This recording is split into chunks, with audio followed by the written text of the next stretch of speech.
새벽에 오신 여러분들을 주님의 이름으로 축복합니다. 이 전장에 여호사밧이 북이스라엘 아합 왕과 이제 규합해서 길랏 라못에 같이 이제 쳐들어가죠. 근데 요는 전쟁에 패합니다. 어제 말씀드린 대로 뭐 사람의 전쟁에 패함이 하나님의 동일한 패함이 아니고 하나님에게는 승리일 수 있다, 이런 말씀을 드렸고, 여호사밧이 18장 31절에 가서 보셨듯이 전쟁의 그 위기에 기도도 하지 않고 그냥 소리 질렀는데 하나님께서 또 여호사밧 왕을 또 그 죽음의 경각에서 살려내시죠. 1절에 보시면 평안이라고 하는 것은 뭐 여호사밧의 처지가 뭐 평안히 예루살렘에 돌아온 게 아니죠. 이 패주죠, 패주. 이 전쟁에서 패해서 돌아온 그런 왕입니다. 근데 마음이 평안했다 이 말은 이 여호사밧이 이 전쟁에서 패했지만 그 마음 한켠에는 강하게 하나님의 그런 자신을 또 살려주신 그 은혜에 대한 확신한 믿음이 그 마음의 가운데 있었다라는 이 한 단어를 통해서 우리가 알 수가 있습니다. 어찌됐든 오늘 말씀의 이 여호사밧 왕은 이 전쟁에 패한 것이 어쩌면 이 여호사밧 이 왕에게는 굉장히 득이 되는 뭐 실패가 결국 여호사밧 왕의 그 말년의 통치에 있어서 굉장히 이로운 역할을 한 것을 보게 됩니다. 패하고 난 다음에 마음도 뭐 굉장히 사람이 실패하고 난 다음에는 다운되잖아요. 근데 오늘 말씀에 보면 선견자 이 예후라는 사람이 와서 이제 책망을 해 댑니다. 근데 아버지, 여러분 기억하시는 이 여호사밧의 왕의 아버지가 아사 왕이거든요. 지금 나타난 선견자 예후는 그 아사 왕 아버지에 있었을 때 선견자 이 하나니 아들이란 말이에요. 여호사밧의 왕 아사의 행동은 이 하나니라는 선견자가 와서 책망했을 때 그냥 옥에 가둬버려요. 근데 여호사밧 이 아들 왕은 이 예후 선견자가 이 하나님의 말씀을 책망했을 때 마음을 다잡습니다. 돌아오는 거죠. 이 실패한 전쟁에서 이 초췌한 모습으로 와서 또 책망을 듣는데도 하나님의 말씀에 귀 기울여서 돌아옵니다. 근데 말씀에 보면 참 재미있는 게 2절, 3절에 책망한 말씀이 나오는데 이 여호사밧 왕에 대한 죄악만 얘기하지 않습니다. 여호사밧 왕에 대한 잘한 일도 얘기를 같이 하는 거죠. 하나님의 마음이 들어있어요. 사람들을 책망하고자 하는 하나님의 또 말씀의 목적은 그 사람을 죄를 지적하기 위한 게 아니에요. 돌아오게 하기 위한 거고 그 사람을 다시 회복하게 하기 위한 거고 부모의 언어로 말하자면 잘되게 하기 위해서 하나님이 책망하시는 겁니다. 여러분이 잘 암송하시는 히브리서 12장 6절에 그 말씀 있잖아요. 그가 사랑하시는 아들마다 징계하시고 그가 받아들이시는 아들마다 채찍질하신,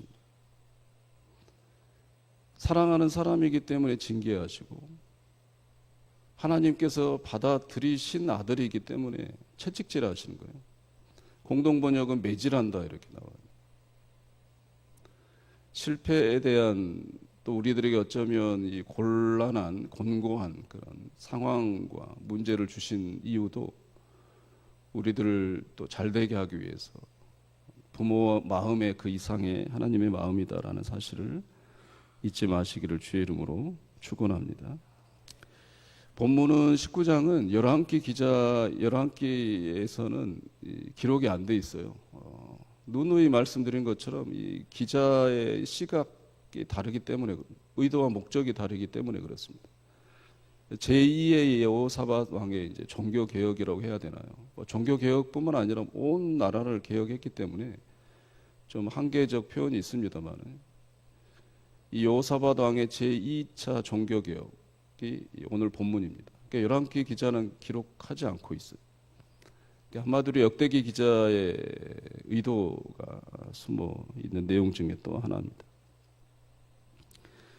브엘세바, 에브라임, 이 산지는 이 남유다 끝에서 끝 전국에 대한 내용을 말하는 겁니다. 끝에서 끝에까지의 이 종교개혁, 이 민정시찰을 하고 결국엔 뭐 그들의 삶이 아니라 하나님께 온 백성들로 하여금 돌아오게 하기 위한 이 여호사밧의 이 노력을 또 상징하는 말이죠. 그냥 예루살렘만 머물러서 공포하는 게 아니라 산지, 뭐 산꼭대기에 있는 마을까지 다 시찰, 민정 시찰을 하고 여호와께 돌아오자 왕의 어떤 순회를 보여주고 있습니다. 재밌는 것은요, 5절부터 8절 보시면 재판관을 설치합니다. 5절, 7절은 전국 성읍에 있는 재판관을 설치하고요. 제가 봤을 때 8절에 예루살렘 재판관을 또 세우는데 이것은 뭐 최고 이 고등 이 재판관인 것 같아요. 재판소를 설치를 하죠. 6절에 보시면 그 재판에 대한 룰이 있습니다. 사람을 위할 것이냐, 하나님을 위할 것이냐. 결국 재판의 모든 근거는 우리 세상이 말하는 헌법이 아니에요.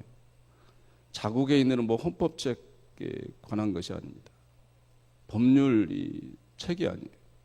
하나님의 말씀이 이 남유다의 재판의 근거가 되는 거죠. 한마디로 표현하면 6절이죠. 사람을 위할 거냐, 하나님을 위할 거냐. 제가 봤을 때는 오늘날의 교회도 적용이 된다고 생각합니다. 교회의 모든 재판, 칠이, 뭐 지금도 있습니다. 칠이 국이 있고 재판 국이 있어요. 이런 모든 근거는 사람을 위할 거냐, 하나님을 위할 거냐라는 기준은 동일합니다. 오래됐습니다만 여러분도 한번 가보셨을 텐데 이 금산에 가면 교회가 하나 있죠. 우리 한국 초대교회 모형이죠. 소위 기역자 교회라고 하는데, 제가 갔을 때 충격을 먹었던 게 이 1921년인가요? 이 당회록이 전시되어 있습니다. 당회에서 교회에서 어떤 일을 했는지 그 회의록이 기록되어 있어요. 제가 좀 읽어드리겠습니다.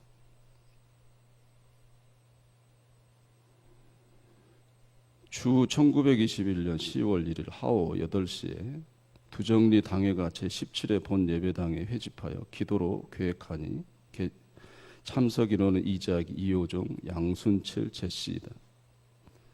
모인 내용이에요. 누구누구와 누구의 모친은 가정 불화에 관하여 권고하고, 누구댁 누구누구는 부모 불효와 주일 범함으로 회개할 동안 성찬 불참케 하다. 누구누구는 주일 범함으로 권면하고, 누구는 도박한 일로 출교하고, 누구는 귀신 공경함으로 출교하고, 누구는 도박 일로 학습 제명하다. 교회의 칠이, 교회의 권위, 뭐 이런 모든 것들을 권고에서부터 학습 제명, 뭐 지금은 학습이 사라졌습니다. 이 학습 교육도 참여하지 못하게 하고, 심지어 성찬식도 참여를 못하게 합니다. 이제 이런 우리 초대교회 신앙의 선배들은 어떻게 하면 하나님을 위할까? 어떻게 하면 하나님께 올바른 그런 교회다운 교회를 세울까라고 이렇게 고심했던 거예요. 성도님들 또한 교회를 사랑하기 때문에 그러한 칠일이나 권면에 대한 것도 받아들였어요. 억울해하지 않고 죄를 인정하고, 또 칠일하는 사람들 이 공동체도 거기에 맞는 룰에 합당한 삶을 살아낸 거예요. 뭐 도박을 하면서 도박한 사람을 칠일할 수는 없는 거잖아요. 그런 상호 간의 신뢰, 그러므로 인해서 우리 한국교회 초대교회는 하나님 앞에 바로 섰을 뿐만 아니라 온 나라에 그런 문화나 경제나 교육의 최선봉의 구심점이 될 수 있었던 것입니다. 종교개혁자 칼빈은 유명한 말을 했어요. 교회는 날마다 개혁되어야 한다. 교회가 물론 뭐 보여지는 이런 교회뿐만 아니죠. 우리가 교회잖아요. 우리는 날마다 개혁되어야 합니다.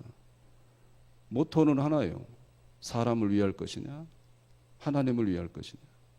이 여호사밧이 이 모토 하나로 온 나라 종교 개혁, 나라를 개혁한 거죠. 사랑하는 성도 여러분, 이게 우리가 살 길입니다. 교회가 살 길입니다. 사람을 위할 거냐, 하나님을 위할 거냐. 하나님의 그 말씀의 기준으로 해서 이 모토로 우리가 한결같이 나아갈 때 잠시 잠깐의 그런 어려움과 아픔이 있을지라도 또 시행착오도 있을 수 있죠. 그러나 그러한 모든 것들을 여호사밧에게는 그런 큰 어떤 긍정적 시세 말기에 성경의 그 위대한 왕으로 평가된 것처럼 하나님의 그 역사에 우리 교회와 개개인의 교회인 여러분들이 하나님 앞에 그 긍정적 원하시는 사람으로 기록될 줄로 믿습니다. 오늘 하루도 사람을 위할 거냐, 하나님을 위할 거냐 라는 위대한 그 모토의 결단과 결심으로 날마다 개혁되시고 날마다 하나님의 말씀 앞에 기준으로 또 회개하시고 또 다시 일어서고 해서 하나님 앞에 쓰임받는 우리 교회, 우리 모두가 되시기를 주의 이름으로 축원합니다.